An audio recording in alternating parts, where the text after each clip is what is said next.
Двајца од обвинетите денес немаа адвокати на судското рочиште за пожарот во модуларната болница откако на првото не се појавија. Се оправдаа дека не знаеле. Судењето повторно се одложи. Судијата им наложи на Артан Етеми и Бобан Вучевски да достават полномоштво или ќе им биде одреден адвокат по службена должност за следното рочиште на 8 ноември.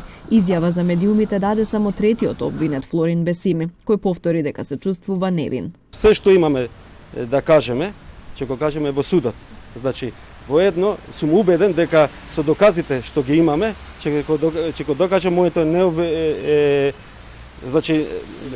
невината во врска со ова трагедијата. Воедно имаме неспорни докази кои истите ќе ги приложиме во текот на судството, на судењето и со тоа сум убеден дека ќе започне процедурата и многу брзо ќе се заврши. Инаку Бесими и Етеми се обвинети за кривично дело тешки дела против општата сигурност, Вучевски за непостапување според здравствени прописи за време на епидемија, за кое се товари и правното лице Клиничка болница Тетово заедно со предизвикување општа опасност. Од сите стручни вештачења кои беа направени беше објавено дека пожарот во модуларната ковид болница во Тетово лани на 8 септември настанал како последица на електричен спој при употреба на дефибрилатор.